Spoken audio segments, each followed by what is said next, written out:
کیا نبی اکرم صلی اللہ علیہ وآلہ وسلم کو علم غیب تھا؟ یہ ایک انتہائی اہم سوال ہے جس کی حقیقت ہر مسلمان کے لیے جاننا بہت ضروری ہے۔ ناظرین، آج کی ویڈیو میں ہم قرآن و حدیث کی روشنی میں آپ کو اس اہم سوال کے بارے میں بتائیں گے کہ آیا نبی اکرم صلی اللہ علیہ وآلہ وسلم کو علم غیب حاصل تھا یا نہیں۔ ناظرین، آپ کو بتاتے چلیں کہ عرصہ دراز سے لوگ اس مسئلے میں اختلافات کا شکار ہیں کہ عالم الغیب یعنی غیب جاننے والا کون ہے، جبکہ مسلمانوں کا یہ متفق علیہ عقیدہ ہے کہ غیب کا علم اللہ تعالیٰ کے سوا کوئی نہیں جانتا۔ مگر مسلمانوں میں کچھ لوگ ہیں جو کہتے ہیں کہ اللہ تعالیٰ کے علاوہ محمد الرسول اللہ صلی اللہ علیہ وآلہ وسلم بھی غیب کا علم جانتے ہیں۔ یاد رکھیں، یہ اختلاف قرآن و حدیث سے دور رہنے اور آباء و اجداد کی اندھی پیروی کا نتیجہ ہے۔ ہم کوشش کریں گے کہ قرآن و حدیث سے اس مسئلے کو بیان کریں اور حق کو باطل سے جدا کریں تاکہ ہر مسلمان کا مائنڈ اس حوالے سے کلیئر ہو جائے۔ ناظرین، ذرا توجہ فرمائیے گا، عالم الغیب میں دو الفاظ استعمال ہوئے ہیں، پہلا عالم اور دوسرا غیب۔ عالم جاننے والے کو کہتے ہیں اور غیب کے معنی ہے چھپی ہوئی چیز اور وہ چیز جو آئندہ ہونے والی ہے۔ اب اگر کسی شخص میں یہ صفت ہو کہ وہ بغیر کسی دوسرے کی مدد کے یعنی اسے کوئی نہ بتائے اور وہ خود صرف اپنے علم سے یہ جان لے کہ آئندہ کیا ہونے والا ہے، یا اس کے پاس ایسا علم ہو کہ چھپی ہوئی چیزیں اس کے سامنے بغیر کسی کی مدد کے ظاہر ہو جائیں، تو ایسا شخص عالم الغیب کہلائے گا۔ اب ہم ایسا شخص مخلوق میں اگر تلاش کریں تو شاید ایسا شخص ہمیں کوئی بھی نہ ملے گا جو یہ کہے کہ میرے پاس ایک ایسا علم ہے، ایک ایسی قوت ہے کہ مجھے کوئی نہیں بتاتا اور میں جانتا ہوں جو کچھ چھپا ہوا ہے اور جو کچھ ظاہر ہے، اور میں جانتا ہوں جو کچھ ہو چکا ہے اور جو آئندہ ہونے والا ہے۔ تو ہمیں پتہ چلے گا کہ یہ دعویٰ تو صرف اللہ تعالیٰ کا ہے، اللہ تعالیٰ کے علاوہ تو یہ صفت کسی کو حاصل نہیں ہے۔ ناظرین، یاد رکھیں، اللہ تعالیٰ ہی دراصل عالم الغیب ہے، اور اللہ تعالیٰ نے اپنے عالم الغیب ہونے کی قرآن مجید میں کئی جگہ دلیلیں فرمائی ہیں۔ اللہ تعالیٰ فرماتا ہے کہ صرف میں ہی عالم الغیب ہوں، میرے علاوہ کوئی بھی غیب نہیں جانتا،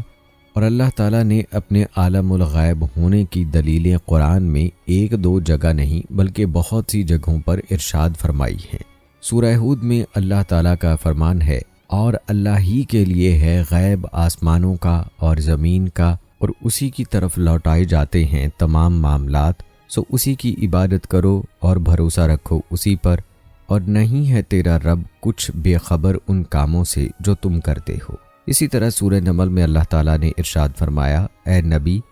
ان سے کہو نہیں جانتا جو بھی ہے آسمانوں میں اور زمین میں غیب کو سوائے اللہ کے، اور وہ تو یہ بھی نہیں جانتے کہ کب دوبارہ اٹھائے جائیں گے۔ اسی طرح سورہ نحل میں اللہ تعالیٰ کا ارشاد ہے، اور اللہ ہی کے لیے خاص ہے پوشیدہ حقائق کا علم جو ہے آسمانوں اور زمین میں، اور نہیں ہے قیامت کا معاملہ مگر مانند آنکھ چھپکنے کے، بلکہ وہ اس سے بھی قریب تر ہے، بے شک اللہ ہر چیز پر پوری طرح قادر ہے۔ اس کے علاوہ سورہ انعام میں اللہ تعالیٰ علم غیب کی وضاحت ان الفاظ میں فرماتا ہے، اور اسی کے پاس کنجیاں غیب کی نہیں جانتا نہیں کوئی سوائے اس کے، اور وہ تو جانتا ہے اسے بھی جو خشکی میں ہے اور جو سمندر میں ہے، اور نہیں جھڑتا کوئی پتا مگر وہ اس کے علم میں ہے، اور نہ کوئی دانہ زمین کے تاریک پردوں میں ایسا ہے، اور نہیں کوئی تر اور نہ خشک چیز مگر وہ روشن کتاب میں درج ہے۔ سورہ الحشر میں ارشاد باری تعالیٰ ہے، وہ اللہ ہی ہے، نہیں کوئی معبود سوائے اس کے، جاننے والا غیب و حاضر کا، بڑا مہربان نہایت رحم کرنے والا ہے۔ ناظرین، ان تمام آیتوں سے ثابت ہوتا ہے کہ غیب کا علم صرف اللہ ہی کے ساتھ خاص ہے، اس کے علاوہ کسی کے پاس یہ علم نہیں کہ وہ چھپی ہوئی چیزوں کو جان لے۔ قرآن پاک کی ان آیات کے علاوہ احادیث نبویہ صلی اللہ علیہ وآلہ وسلم میں بھی علم غیب کو مختلف انداز میں واضح کیا گیا ہے۔ صحیح بخاری میں عبداللہ بن عمر رضی اللہ تعالی عنہ سے روایت ہے کہ رسول اللہ صلی اللہ علیہ وآلہ وسلم نے فرمایا، غیب کی 5 کنجیاں ہیں جنہیں اللہ تعالیٰ کے علاوہ کوئی نہیں جانتا۔ نمبر 1، عورت کے پیٹ میں کیا ہے۔ نمبر 2، کل کیا ہوگا۔ نمبر 3، بارش کب ہوگی۔ نمبر 4، جاندار کس سرزمین پر مرے گا۔ نمبر 5، قیامت کب آئے گی۔ ناظرین، بیان کی گئی حدیث اور قرآنی آیات سے ثابت ہوتا ہے کہ علم غیب خاص صفت الہی ہے اللہ تعالیٰ اپنی صفات و ربوبیت کسی کو بھی عطا نہیں فرماتا۔ اللہ تعالیٰ ہی ازل سے ابد تک کے تمام حالات کو جانتا ہے اور وہی اس کائنات کے نظام کو اپنے علم اور تدبیر سے چلا رہا ہے۔ اس کام میں کوئی ایک بھی اس کا شریک نہیں اور اسے کسی کی مدد کی ضرورت نہیں۔ ناظرین، ہم بات کر رہے تھے اس سوال کی کہ کیا رسول اللہ صلی اللہ علیہ وآلہ وسلم غیب کا علم جانتے تھے یا نہیں؟ تو یاد رکھیں، اللہ تعالیٰ کے سوا کوئی غیب نہیں جانتا۔ حضرت آدم علیہ السلام سے لے کر اب تک جتنے بھی انبیاء آئے، ان میں سے کسی نے غیب دانی کا دعویٰ نہیں کیا، نہ ہمارے نبی حضرت محمد صلی اللہ علیہ وآلہ وسلم نے کبھی غیب کا دعویٰ کیا۔ یاد رکھیں، اللہ تعالیٰ کی اس صفت میں کوئی شریک نہیں۔ اللہ تعالیٰ ہی غیب جانتا ہے، اسے کسی کے بتانے، کسی کے وسیلے اور کسی کی مدد کی ضرورت نہیں ہے۔ فرض کریں اگر اللہ تعالیٰ ہمارے نبی صلی اللہ علیہ وآلہ وسلم کو یہ قوت، یہ صفت عطا فرما دیتا کہ آپ صلی اللہ علیہ وآلہ وسلم کو بھی وہ اختیار ملتا کہ آپ صلی اللہ علیہ وآلہ وسلم غیب جاننے لگتے، تو پھر آپ صلی اللہ علیہ وآلہ وسلم کو بھی کسی فرشتے کی ضرورت نہ رہتی اور آپ صلی اللہ علیہ وآلہ وسلم بھی اس صفت الہی یعنی غیب دانی سے تمام حالات جاننے لگتے۔ جیسے اللہ تعالیٰ جانتا ہے کہ کون جنتی ہے اور کون جہنمی ہے، کون ایمان لائے گا اور کون ایمان نہیں لائے گا، آپ بھی جانتے اور اتنی تکالیف نہ برداشت کرتے، صرف ان لوگوں کو تبلیغ کرتے جو ایمان لانے والے ہوتے، ابو جہل، ابو لہب اور ابو طالب کو سمجھانے کی کوشش نہ کرتے، کیونکہ آپ کو پہلے ہی سے پتہ ہوتا کہ یہ لوگ ایمان نہیں لائیں گے۔ مگر آپ صلی اللہ علیہ وآلہ وسلم کو کچھ بھی پتہ نہیں چلتا تھا اس وقت تک جب تک اللہ تعالیٰ آپ صلی اللہ علیہ وآلہ وسلم کو وحی کے ذریعے سے مطلع نہ فرما دیتا۔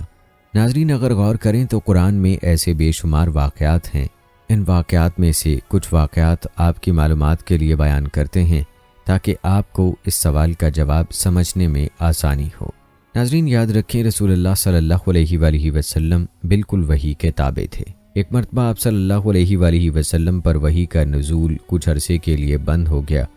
تو آپ خاموشی کے ساتھ اپنے حجرے میں بیٹھے رہتے۔ لوگ آپ پر طنز کرتے اور کہتے تھے کہ لگتا ہے کہ شاید آپ کے رب نے آپ کو چھوڑ دیا ہے۔ ناظرین، اگر آپ صلی اللہ علیہ وآلہ وسلم علم غیب جانتے ہوتے تو آپ صلی اللہ علیہ وآلہ وسلم کو آئندہ حالات کا پتہ ہوتا اور آپ کی یہ کیفیت نہ ہوتی، لیکن چونکہ آپ صلی اللہ علیہ وآلہ وسلم غیب نہیں جانتے تھے اس لیے خاموش رہتے اور لوگوں کے طعنے برداشت کرتے۔ پھر کچھ عرصے بعد اللہ تعالیٰ کی رحمت جوش میں آئی اور سورہ ضحیٰ نازل فرمائی۔ ناظرین، اسی طرح ایک اور واقعہ ام المومنین سیدہ طاہرہ عائشہ صدیقہ رضی اللہ تعالیٰ عنہا کے بارے میں ہے کہ ایک سفر کے بعد ام المومنین سیدہ عائشہ رضی اللہ تعالیٰ عنہا پر کچھ لوگوں نے تہمت لگائی۔ لوگ آپ کی برائیاں کرنے لگے۔ اس دوران بھی نبی اکرم صلی اللہ علیہ وآلہ وسلم بہت پریشان رہتے۔ آپ صلی اللہ علیہ وآلہ وسلم چونکہ صادق اور امین تھے، آپ نے کبھی جھوٹ نہیں بولا تھا، اس لیے اپنی طرف سے کچھ نہیں کہتے تھے بلکہ اپنے معاملے کو اللہ تعالیٰ پر چھوڑ دیا۔ ادھر سیدہ طاہرہ ام المومنین عائشہ صدیقہ رضی اللہ تعالیٰ عنہا بھی تہمت کی وجہ سے بہت پریشان رہتی تھیں، کیونکہ عورتیں باتیں بناتی، تانے دیتی تھیں۔ پھر کچھ عرصے بعد اللہ تعالیٰ نے ہی اس مسئلے کو حل کیا اور سورہ نور میں سیدہ ام المومنین عائشہ رضی اللہ تعالیٰ عنہا کی پاکی بیان کر دی۔ ناظرین، ذرا غور فرمائیں کہ اگر رسول اللہ صلی اللہ علیہ وآلہ وسلم غیب جانتے تو پہلے ہی دن اس مسئلے کو حل فرما دیتے، اتنے دن پریشان نہ ہوتے۔ ناظرین، اسی طرح کا ایک اور واقعہ بھی روایات میں یوں آتا ہے کہ ایک سفر میں ام المومنین حضرت عائشہ رضی اللہ تعالیٰ عنہا کا ہار گم ہو گیا تو نبی اکرم صلی اللہ علیہ وآلہ وسلم نے اسے تلاش کرنے کا حکم دیا۔ صحابہ کرام نے کافی تلاش کیا مگر ہار نہیں ملا۔ آخر کار آپ نے وہاں سے کوچ کرنے کا حکم فرمایا۔ جب ام المومنین حضرت عائشہ رضی اللہ تعالیٰ عنہا کا اونٹ کھڑا ہوا تو وہ ہار اس کے نیچے سے نکلا۔ اب اگر نبی اکرم صلی اللہ علیہ وآلہ وسلم غیب جانتے تو انہیں پتہ ہونا چاہیے تھا کہ ہار اونٹ کے نیچے ہے، پھر تلاش کرنے کا حکم نہ دیتے اور اتنی پریشانی نہ ہوتی۔ ناظرین، آپ کو بتاتے چلیں کہ ان واقعات سے کچھ لوگ غلط تعویل کرتے ہیں اور جب انہیں یہ واقعات سنائے جاتے ہیں تو وہ کہتے ہیں کہ یہ تو اللہ کے رسول کی مصلحت تھی۔ ناظرین، ایک عام آدمی کی سمجھ میں بھی یہ نہیں آئے گا کہ یہ واقعات مصلحت کیسے ہو سکتے ہیں۔ اگر آپ ٹھنڈے دل سے غور کریں اور ذرا سوچیں کہ اگر ایک عام آدمی کی بیوی پر الزام لگا ہو تو وہ کس قدر پریشان ہوگا اور اس مسئلے کے حل کے لیے ہر ممکن کوشش کرے گا، پھر اللہ کے رسول کو اگر غیب کا علم ہوتا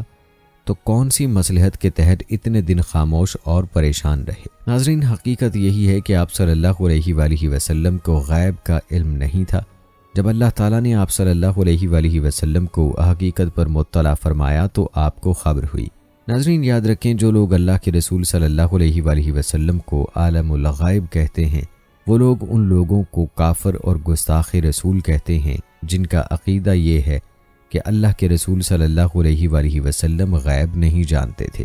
ان لوگوں کو یہ سوچنے کی ضرورت ہے کہ جہاں اس عقیدے کی وجہ سے صحیح العقیدہ لوگ ان کے طنز اور طعنوں کی زد میں آتے ہیں، وہیں بڑی بڑی ہستیاں بھی ان طعنوں کا شکار ہوتی ہیں۔ مثلا سیدہ ام المومنین عائشہ رضی اللہ تعالی عنہا کا بھی یہی عقیدہ تھا جو عام مسلمانوں کا عقیدہ ہے۔ صحیح بخاری کی روایت میں ام المومنین عائشہ رضی اللہ تعالی عنہا سے روایت ہے کہ جو یہ کہے کہ اللہ کے رسول غیب جانتے تھے وہ شخص جھوٹا ہے، کیونکہ اللہ تعالیٰ کے سوا کوئی غیب نہیں جانتا۔ صحیح بخاری جلد سوم، حدیث نمبر 2215۔ اس حدیث سے واضح طور پر ثابت ہوتا ہے کہ اللہ کے رسول غیب نہیں جانتے تھے، مگر ان نفس پرستوں کی یہ حالت ہے کہ اپنے باطل عقیدے کے گھمنڈ میں ام المومنین سیدہ عائشہ رضی اللہ تعالی عنہا کی تکذیب کر دی کہ اس حدیث کے بیان کرنے میں ان سے غلطی ہو گئی، معاذ اللہ۔ یعنی حضرت عائشہ رضی اللہ تعالی عنہا سے تو غلطی ہو سکتی ہے جو رسول اللہ صلی اللہ علیہ وآلہ وسلم کی شریک حیات تھیں اور آپ سے بے شمار مسائل لوگوں نے سیکھے، مگر ان حضرات سے غلطی نہیں ہو سکتی، نعوذ باللہ۔ ناظرین، اسے ہی کہتے ہیں ہٹ دھرمی۔ خیر، بقول ان حضرات کے کہ ام المومنین سیدہ عائشہ رضی اللہ تعالی عنہا سے تو حدیث بیان کرنے میں غلطی ہو گئی، مگر اللہ تعالیٰ تو غلطیوں سے پاک ہے۔ لوگ اپنے نبی کے درجات میں غلو نہ کرنے لگیں، اس لیے اللہ تعالیٰ نے اس مسئلے کو قرآن میں واضح کر دیا۔ یاد رکھیں، جن کو اللہ تعالیٰ ہدایت اور قرآن سمجھنے کی صلاحیت عطا فرمائی ہے وہ تو قرآن کے احکامات کو اسی طرح تسلیم کرتے ہیں، اور جن کے دل ٹیڑھے ہیں وہ قرآن کی بھی غلط تعویلیں کرنے سے باز نہیں آتے۔ اللہ تعالیٰ نے ہمارے نبی سے قرآن کریم کے ذریعے یہ اعلان کروایا، اے نبی، آپ لوگوں سے کہہ دیں، نہیں کہتا میں تم سے کہ میرے پاس اللہ کے خزانے ہیں، اور نہ جانتا ہوں میں غیب، اور نہ کہتا ہوں میں تم سے کہ میں فرشتہ ہوں، نہیں پیروی کرتا مگر اس کی جو وحی کیا جاتا ہے میری طرف۔ پوچھو ان سے، کیا برابر ہو سکتا ہے اندھا اور آنکھوں والا؟ کیا تم غور نہیں کرتے؟ ناظرین، اس آیت سے معلوم ہوتا ہے کہ خود نبی اکرم صلی اللہ علیہ وآلہ وسلم کا بھی یہی عقیدہ تھا کہ وہ غیب نہیں جانتے،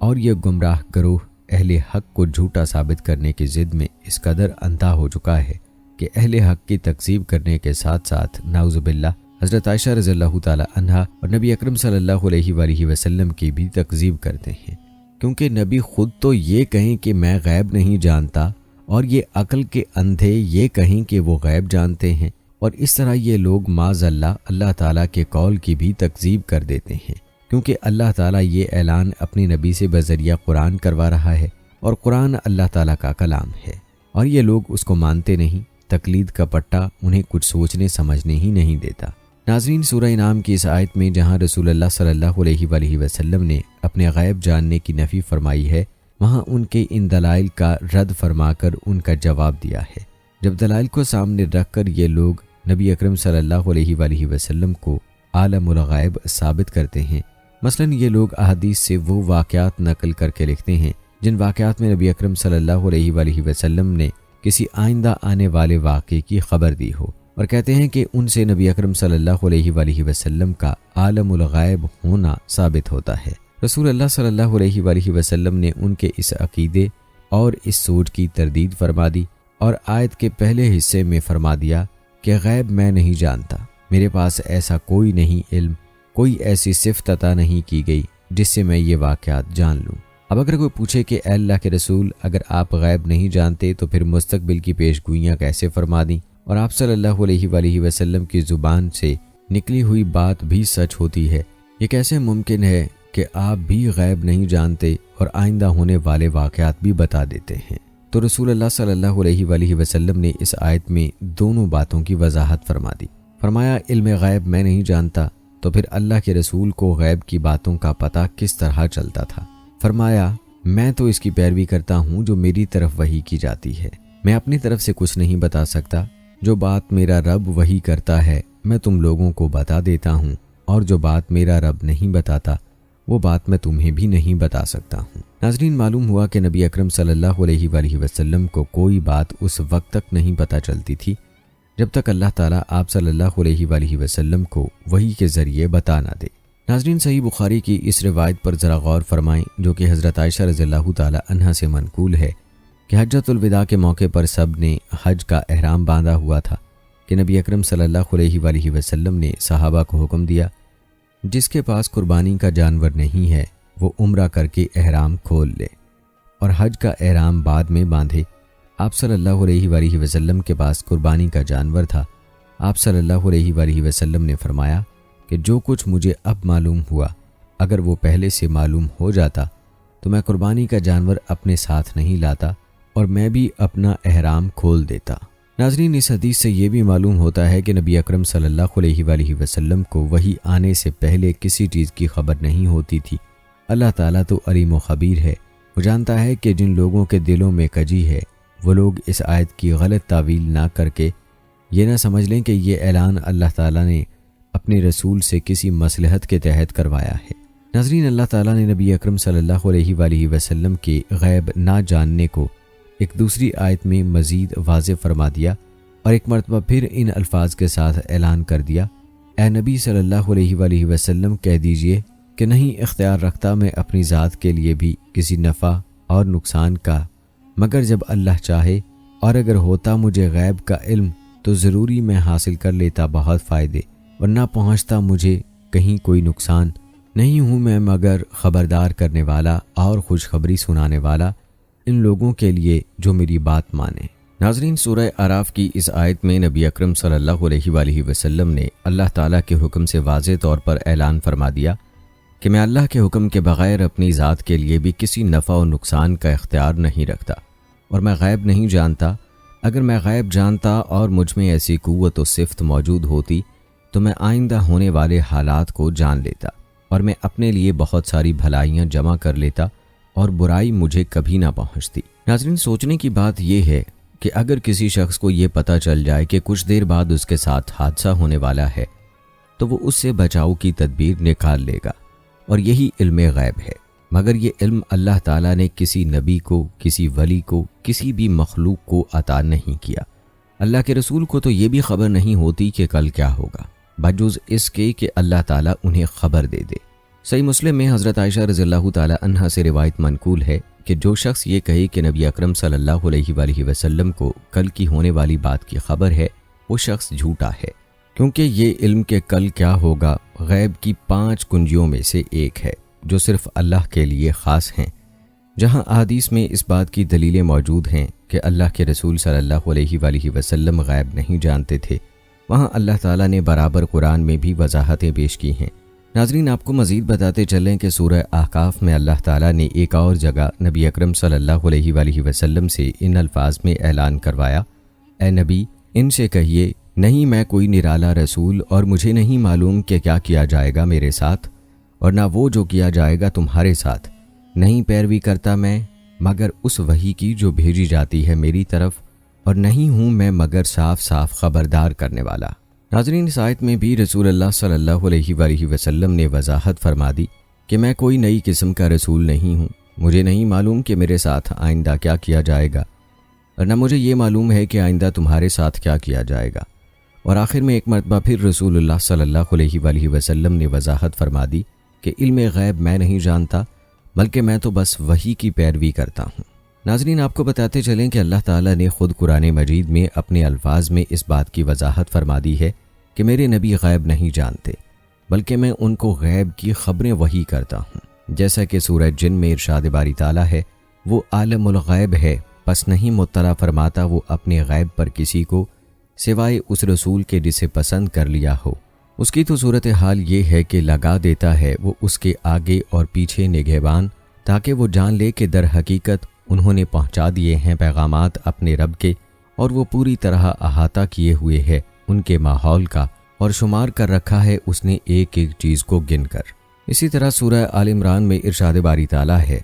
اللہ مسلمانوں کو اس حالت پر رکھنا نہیں چاہتا جس پر تم اب ہو، جب تک کہ ناپاک کو پاک سے جدا نہ کر دے، اور اللہ کا یہ طریقہ نہیں ہے کہ تمہیں غیب پر مطلع کر دے، لیکن اللہ اپنے رسولوں میں جسے چاہے چن لیتا ہے۔ سو تم اللہ اور اس کے رسول پر ایمان لاؤ، اور اگر تم ایمان لاؤ اور پرہیزگاری کرو تو تمہارے لیے بہت بڑا اجر ہے۔ ناظرین، ان آیتوں سے دو باتیں پتہ چلتی ہیں۔ ایک تو یہ کہ نبی غیب نہیں جانتے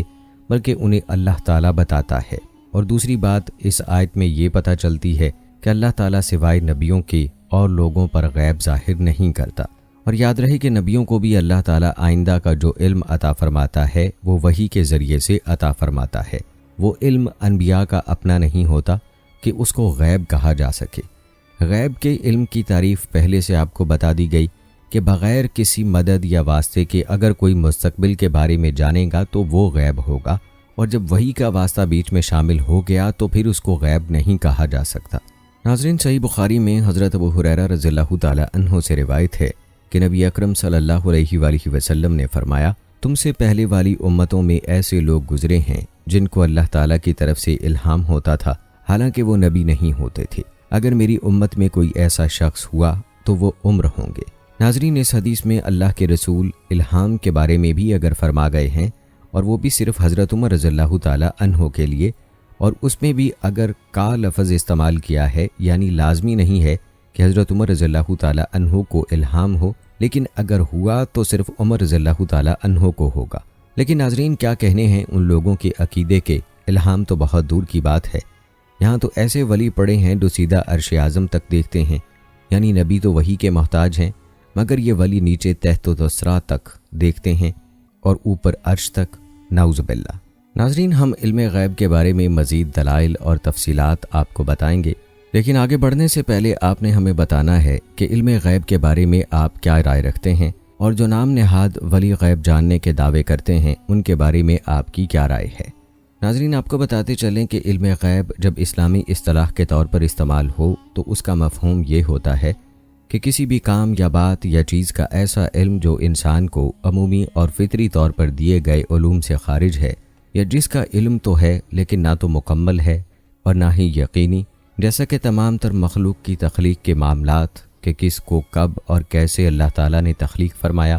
فرشتوں کے معاملات کہ وہ کتنے اور کیسے ہیں، کیا کیا کام کرتے ہیں اور کیسے کیسے کرتے ہیں، کس کے رزق کے معاملات کہ اسے کب کیا اور کتنا اور کیسا ملے گا اور کیسے اس سے لے لیا جائے گا، ماں کے پیٹ میں موجود کسی بچے کے بارے میں یہ جاننا کہ وہ خوش نصیب ہوگا یا بد نصیب، یا یہ جاننا کہ وہ جنتی ہے یا جہنمی۔ یاد رکھیں، ماں فی الارحام کا یہی مفہوم ہے، نہ کہ ماں کے پیٹ میں موجود بچے کی جنس جاننا، جیسا کہ کچھ لوگ سمجھتے ہیں، اور جیسا کہ کچھ لوگ حدیث شریف کے بارے میں دھوکہ دینے کی کوشش میں غلط بات سمجھانے کی کوشش کرتے ہیں،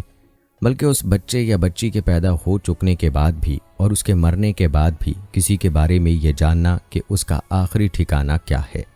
اس کے علاوہ زندگی موت کے معاملات کہ کب اور کیسے اور کہاں کون پیدا ہوگا اور کون مرے گا،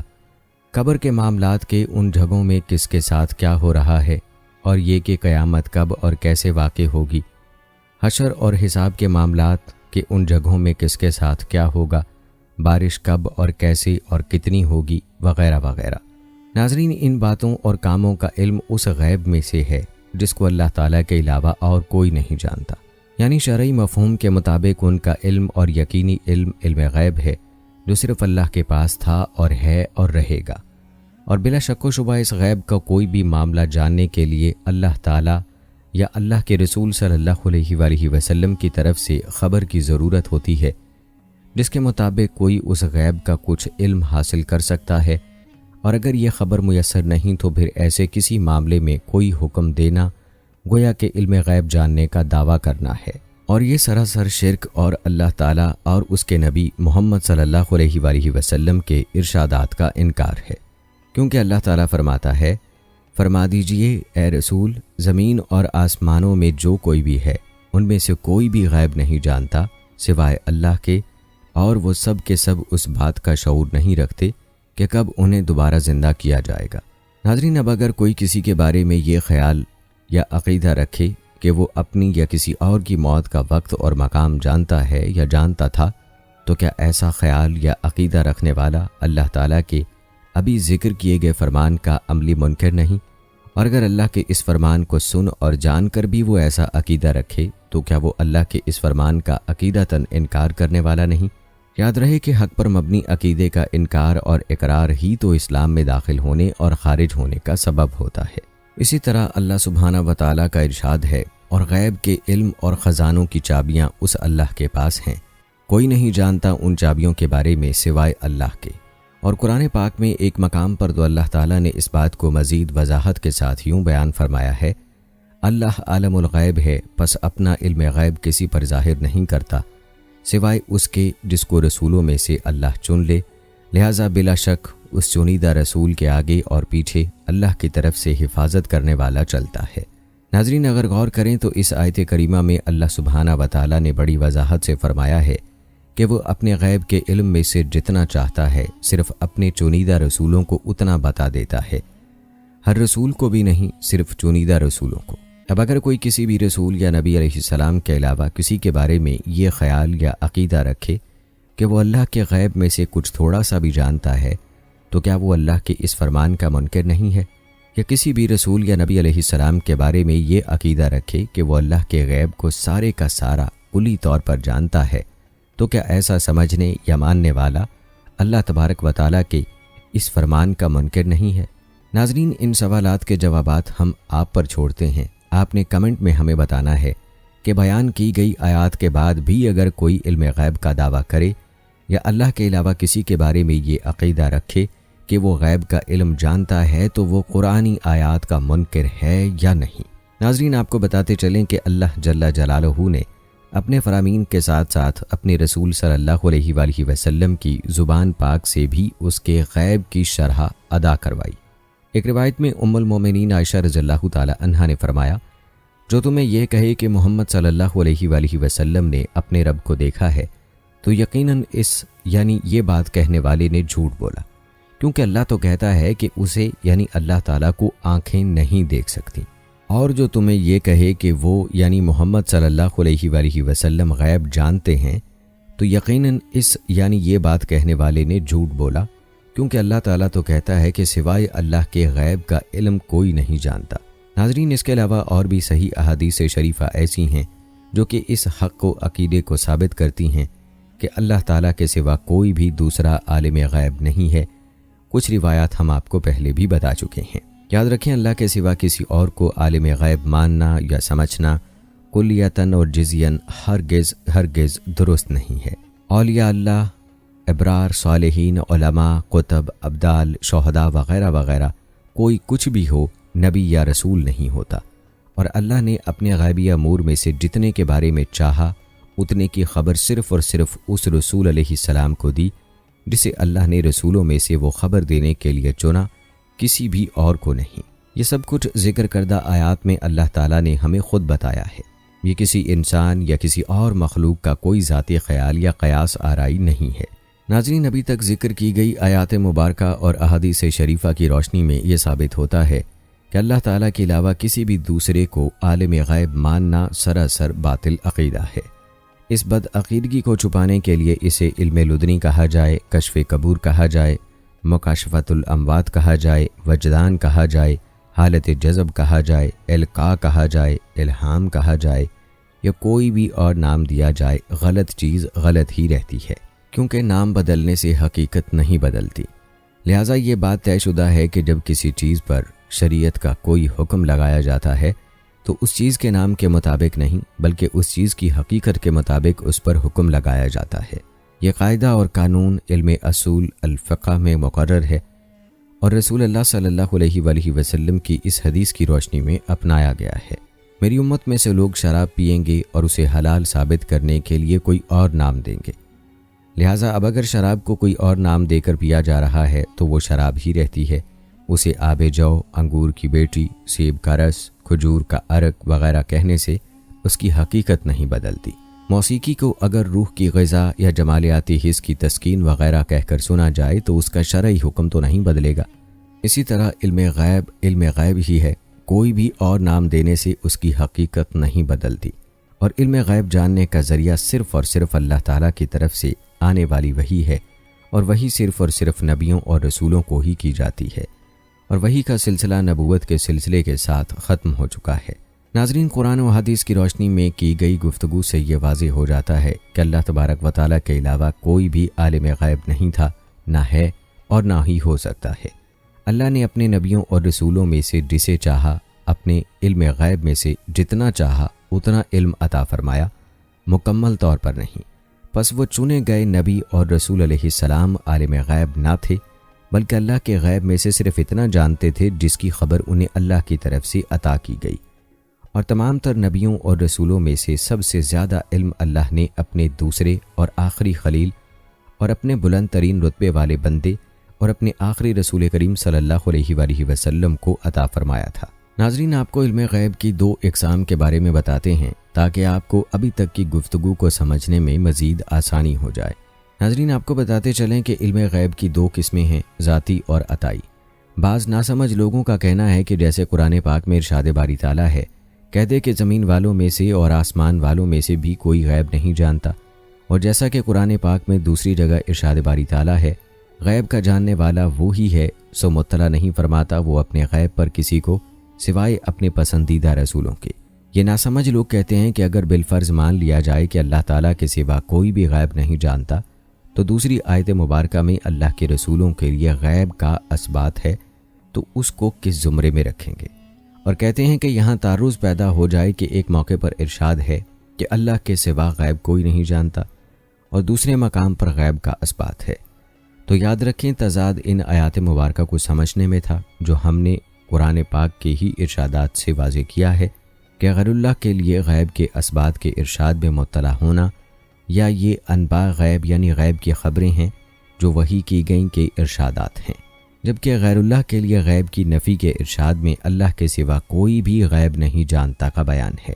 اور یاد رکھیں، جاننا اور مطلع ہونے میں بہت بڑا فرق ہے۔ ناظرین، اگر بالفرض غیب کے اسبات کی آیات مبارکہ سے ان لوگوں کے موقف کو درست مان لیا جائے کہ حضور صلی اللہ علیہ وآلہ وسلم علم غیب جانتے تھے، تو تعرض تو اصل یہاں پیدا ہوتا ہے کہ قرآن پاک میں اللہ تعالیٰ کا واضح ارشاد ہے، زمین والوں اور آسمان والوں میں سے اللہ کے سوا کوئی بھی غیب کو نہیں جانتا، اور اس کے باوجود ان ناسمجھ لوگوں کا دعویٰ ہے کہ حضور صلی اللہ علیہ وآلہ وسلم غیب جانتے تھے۔ ناظرین، ان لوگوں کی ناسمجھی کا مظاہرہ کریں کہ اس واضح اور صاف تعرض کو یہ لوگ یہ کہہ کر دور کرنے کی کوشش کرتے ہیں کہ جہاں اللہ تعالیٰ کے سوا غیب کے جاننے کی نفی آئی ہے، اس سے مراد ذاتی علم غیب ہے، عطائی نہیں، اور کہتے ہیں کہ ہمارے اکابرین کی عبارت میں ذاتی اور عطائی کی الفاظ آئے ہیں، لیکن بزرگان دین کا مقصد ہرگز یہ نہیں ہے کہ حضور صلی اللہ علیہ وآلہ وسلم ذاتی طور پر اور بالاستقلال توکل غیوب کو نہیں جانتے، مگر عطائی اور غیر مستقل طور پر کل مغیبیات کو جانتے ہیں۔ ناظرین، اس بات کو سمجھنے کے لیے سب سے پہلے آپ یہ بات سمجھنے کی ضرورت ہے کہ بزرگوں نے لفظ ذاتی کا استعمال کر کے کیا بات سمجھانے کی کوشش کی ہے۔ ذاتی طور پر غیب جاننے سے مراد ہے کہ از خود غیب جاننا جس کے یہ لوگ بھی قائل نہیں، اور عطائی طور پر غیب جاننے سے مراد یہ ہے کہ مثال کے طور پر حضرت ابو ہریرہ رضی اللہ تعالی عنہ کی روایت ہے کہ حضور صلی اللہ علیہ وآلہ وسلم نے ارشاد فرمایا کہ اس وقت تک قیامت قائم نہیں ہوگی جب تک ارض حجاز سے آگ نہ نکلے جس کی روشنی سے بصرہ کے مقام پر اونٹوں کی گردنیں نظر آنے لگیں۔ یہ غیب کی خبر ہے۔ اللہ تعالیٰ نے نبی اکرم صلی اللہ علیہ وآلہ وسلم کو اس خبر سے مطلع فرمایا یا اس غیب کی خبر کا علم عطا فرمایا۔ تو یہاں بزرگوں کے قول سے مراد یہ ہے کہ نبی اکرم صلی اللہ علیہ وآلہ وسلم ذاتی طور پر یعنی از خود یہ غیب کی خبر نہیں جانتے، بلکہ عطائی طور پر یہ غیب کی خبر جانتے ہیں۔ اسی طرح اللہ رب العزت نے اپنے پیارے حبیب حضرت محمد مصطفیٰ صلی اللہ علیہ وآلہ وسلم کو اطلاع، علی الغیب، انباء الغیب اور اظہار الغیب سے جتنے غیوب کی خبروں پر مطلع فرمایا وہ سب عطائی ہیں، یعنی جناب رسول اللہ صلی اللہ علیہ وآلہ وسلم از خود غیب نہیں جانتے بلکہ اللہ رب العزت نے عطا فرمایا، جبکہ یہ لوگ ذاتی اور عطائی کا استعمال اپنے دعوے ابتدائے آفرینش سے الیوم القیامہ کے ذرے ذرے کا کلی علم غیب کے دفاع کے لیے کرتے ہیں۔ ناظرین، یاد رکھیں، بزرگوں کا ذاتی عطائی کی قیود کو ملحوظ رکھنے کی وجہ قرآن پاک اور احادیث پاک میں غیب کے اثبات اور نفی کی نصوص ہیں، جبکہ ان لوگوں کا ذاتی اور عطائی کا استعمال غیب کی نفی کی واضح اور صریح نصوص میں تعویلات کرنے کے لیے ہے، کیونکہ ان لوگوں کا دعویٰ زمین و آسمان کی کلی علم غیب پر ہے، اور اس دعوے کا دفاع اسی صورت میں ممکن ہے کہ جب قرآن و حدیث میں کسی بھی غیب کی نفی میں کی گئی نصوص کو غیب جاننے کے اسبات میں نہ تبدیل کر لیا جائے، اور اس کا آسان راستہ ان لوگوں کے پاس لفظ ذاتی اور عطائی کی صورت میں موجود ہے، یعنی قرآن و حدیث یا آثار صحابہ یا بزرگان دین کے اقوال میں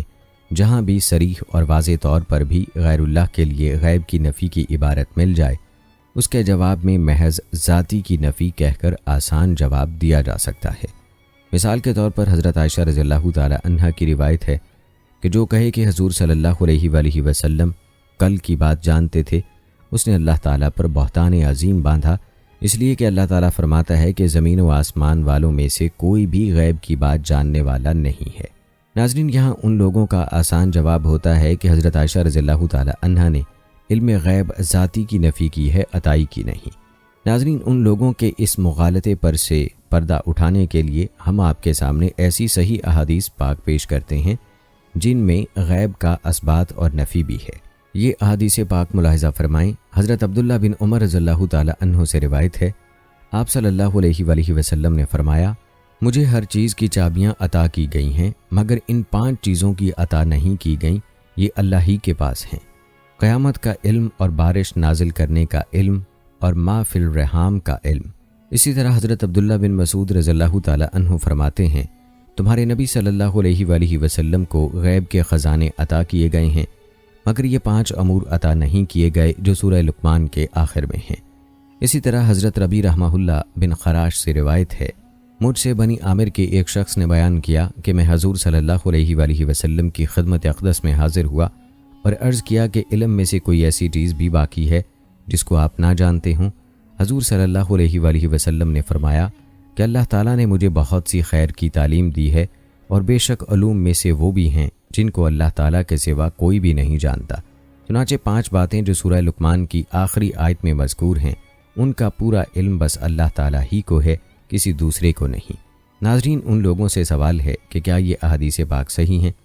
اگر یہ احادیث پاک صحیح ہیں تو ان احادیث پاک میں تو بیان ہوا ہے کہ حضور صلی اللہ علیہ وآلہ وسلم نے فرمایا کہ مجھے سب چیز کی چابیاں دی گئی ہیں مگر ان 5 چیزوں کی عطا نہیں کی گئیں،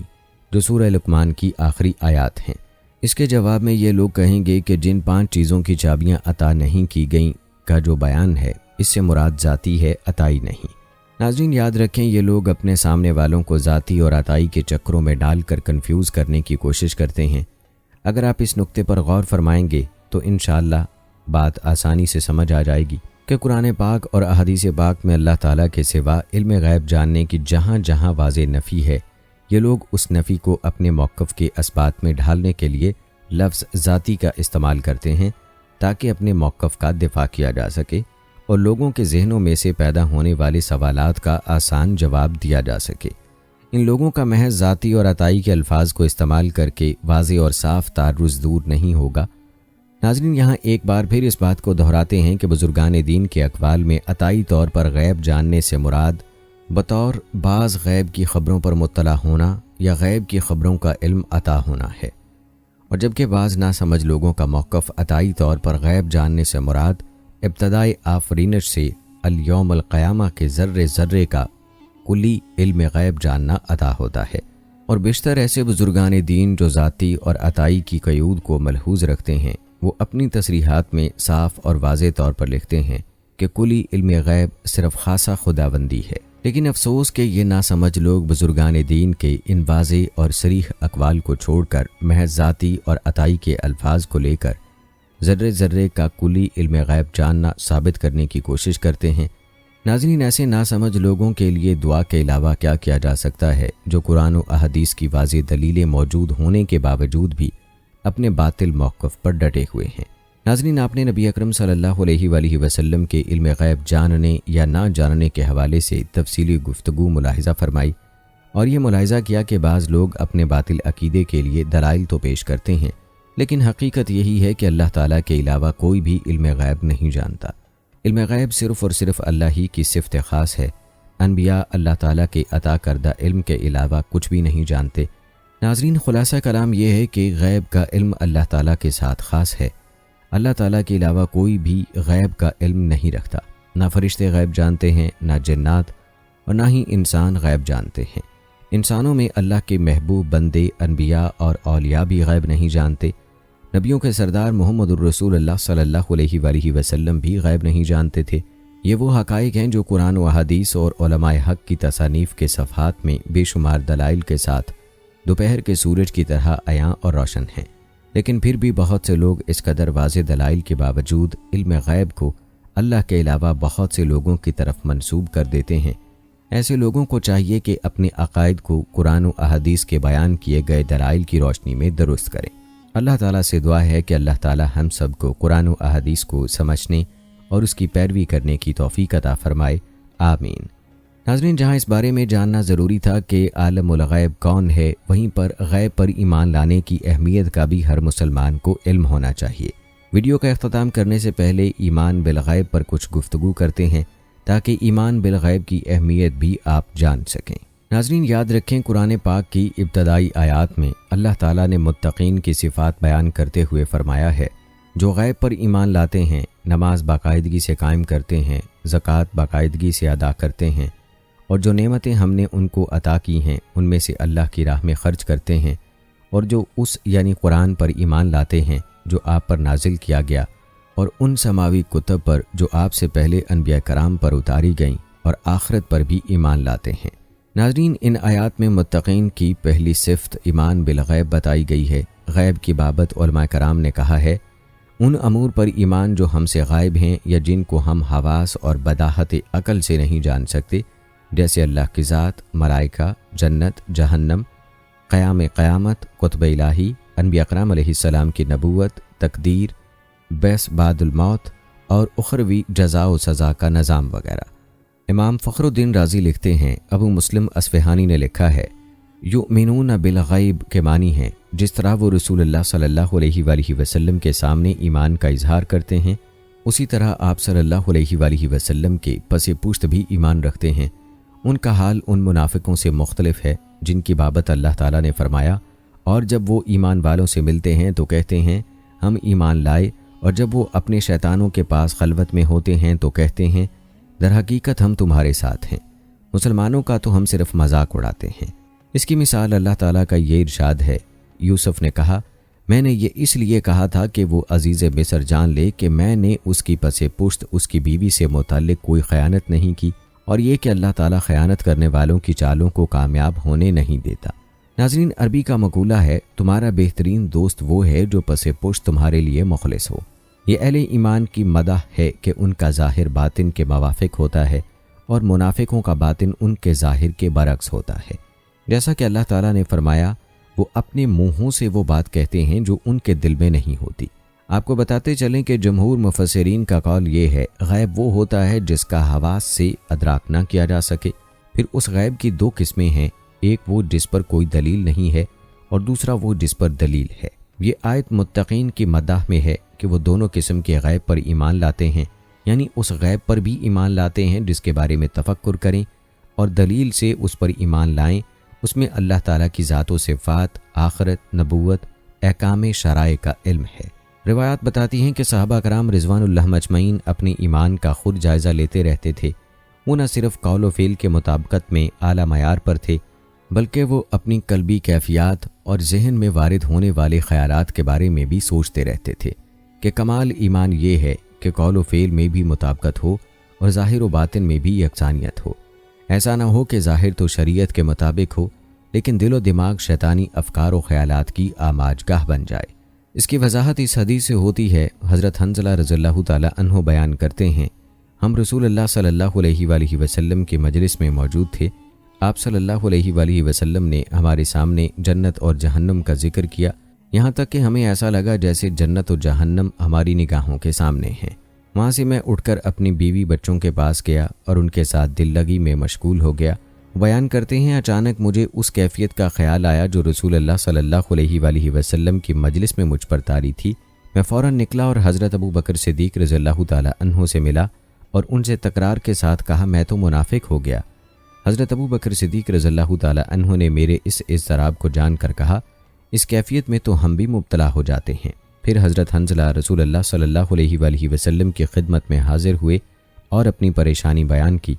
آپ صلی اللہ علیہ وآلہ وسلم نے فرمایا، اے حنظلہ، قلبی حضوری کی وہ کیفیت جو تمہیں میری مجلس میں نصیب ہوتی ہے اگر مسلسل رہے تو تمہارے بستروں پر اور تمہاری راہوں میں آ کر فرشتے تم سے مصافحہ کریں۔ اے حنظلہ، ایسی پرنور کیفیات ہر وقت نہیں رہتی۔ حافظ محمد ایوب دہلوی رحمہ اللہ علیہ لکھتے ہیں، یؤمنون بالغیب کے معنی ہیں یؤمنون بالغیب کما یؤمنون بالشہادت، یعنی متقی لوگ غیبی امور پر اس قطعیت اور یقین کے ساتھ ایمان لاتے ہیں جیسے حاضر اشیاء اور حقیقتوں پر ان کا یقین ہوتا ہے، جبکہ عام لوگوں کی کیفیت اس کے برعکس ہوتی ہے۔ مثال کے طور پر کوئی بھی شخص لوہے کے گرم توے پر ہاتھ نہیں رکھے گا، شعلوں کی صورت میں جلتی ہوئی آگ میں ہاتھ نہیں ڈالے گا، زہریلے سانپ اور بکھرے ہوئے شیر کے قریب نہیں جائے گا، کیونکہ اسے ان کی ضرر رسانی کا کامل یقین ہے۔ اسے پتہ ہے آگ جلا ڈالے گی، سانپ کاٹے گا، شیر چیر پھاڑے گا، لیکن وہ حرام امور جو جہنم کی آگ میں جھونکے جانے کا سبب ہیں، جیسے قتل ناحق، زنا، شراب نوشی، سود خوری، چوری، ڈاکہ زنی، عقل حرام اور اس جیسے تمام محرمات جو قرآن اور حدیث کی روح سے اپنے مرتکبین کو نار جہنم کا ایندھن بنانے کا سبب بنتے ہیں، ان پر بھی اگر اسی درجے کا یقین ہو تو کوئی ان قبیح اعمال کے قریب نہ جائے،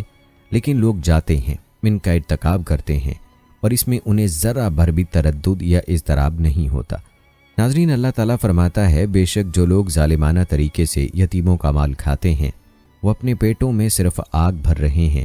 اور وہ عنقریب شعلہ بار آگ میں داخل ہوں گے۔ اسی طرح کی وعیدیں قتل ناحق، ربا اور دیگر محرمات کے بارے میں آئی ہیں، لیکن کئی لوگوں پر ان کا اثر نہیں ہوتا کیونکہ انہیں غائب اشیاء پر وہ یقین نہیں ہوتا جو حاضر پر ہوتا ہے، جبکہ اس کے برعکس مومنین متقین کا ایمان حاضر و موجود سے زیادہ رسوخ، قطعیت اور یقین کے ساتھ غیبی امور پر ہوتا ہے۔ اس کی مثال ان احادیث سے ملتی ہے۔ ایک روایت میں حارث بن مالک انصاری رضی اللہ تعالی عنہ بیان کرتے ہیں، ان کا رسول اکرم صلی اللہ علیہ وآلہ وسلم کے پاس گزر ہوا تو آپ صلی اللہ علیہ وآلہ وسلم نے فرمایا، حارث، تم نے کیسے صبح کی؟ انہوں نے عرض کی، میں نے اس حال میں صبح کی کہ میں پکا مومن تھا۔ آپ صلی اللہ علیہ وآلہ وسلم نے فرمایا، ذرا سوچو تم کیا کہہ رہے ہو، کیونکہ ہر چیز کی ایک حقیقت ہے، بس تمہارے ایمان کی حقیقت کیا ہے؟ انہوں نے عرض کی، میں نے دنیا میں دل لگانا چھوڑ دیا ہے، میں اپنی راتوں کو بیدار رکھتا ہوں، یعنی عبادت میں مصروف رہتا ہوں، اور میرا دن پرسکون گزرتا ہے۔ میری حضور قلب کا عالم یہ ہے کہ گویا میں اپنے رب کے عرش کو اپنے سامنے واضح طور پر دیکھ رہا ہوں، اور میں اہل جنت کو دیکھ رہا ہوں جو ایک دوسرے سے ملاقاتیں کر رہے ہیں، اور میں اہل جہنم کو دیکھ رہا ہوں کہ ان کی چیخیں نکل رہی ہیں۔ آپ صلی اللہ علیہ وآلہ وسلم نے 3 بار فرمایا، حارث، تو نے ایمان کی حقیقت کو جان لیا، بس اسے لازم پکڑو۔ اسی طرح ایک دوسری روایت میں ہے، رسول اللہ صلی اللہ علیہ وآلہ وسلم نے فرمایا، اے حارثہ، تو نے کیسے صبح کی؟ انہوں نے عرض کی، میں نے اس حال میں صبح کی کہ میرا ایمان یقین کامل کے درجے میں تھا۔ آپ صلی اللہ علیہ وآلہ وسلم نے فرمایا، ہر چیز کی ایک حقیقت ہوتی ہے، تو تمہارے اس دعوے کی حقیقت کیا ہے؟ انہوں نے عرض کیا، میں نے اپنے نفس کو دنیا کی محبت کے غلبے سے لا تعلق کر لیا، تو اب میرے نزدیک اس دنیا کا پتھر اور سونا، چاندی اور ڈھیلا بے توقیری میں برابر ہو گئے ہیں۔ میں نے اپنی راتیں بیدار رہ کر اللہ کی عبادت میں گزاری اور دن میں روزہ رکھ کر اپنے اوقات پیاس میں گزارے، تو اب مجھے ایسا محسوس ہوتا ہے کہ میں عرش الہی کو اپنی نظروں کے سامنے دیکھ رہا ہوں، اور میں اہل جنت کو خوش و خرم ایک دوسرے کے ساتھ ملاقاتیں کرتے ہوئے اور اہل جہنم کو شدت عذاب کے باعث فریادیں کرتے ہوئے سن رہا ہوں۔ ناظرین، اس حدیث پاک میں پتھر اور سونا، چاندی اور ڈھیلا کے برابر ہونے کا مطلب یہ ہے کہ میں نے سیم و زر یعنی مال و دولت دنیا کو اپنا مطلوب و مقصود نہیں بنایا، بلکہ ان کے ساتھ تعلق ضرورت اور حاجت کی حد تک رکھا ہے، انہیں ضرورت کی حد تک برتا ہے، انہیں نہ اپنے دل میں جگہ دی ہے اور نہ انہیں اپنا معبود بنایا ہے۔ جیسا کہ احادیث مبارکہ میں ہے، حضرت عبداللہ بن عمر رضی اللہ تعالی عنہ بیان کرتے ہیں، رسول اکرم صلی اللہ علیہ وآلہ وسلم نے میرے کندھے پر ہاتھ رکھا اور فرمایا، دنیا میں اس طرح رہو جیسے تم مسافر ہو یا سر راہ گزرنے والے ہو۔ اور عبداللہ بن عمر رضی اللہ تعالی عنہ کہا کرتے تھے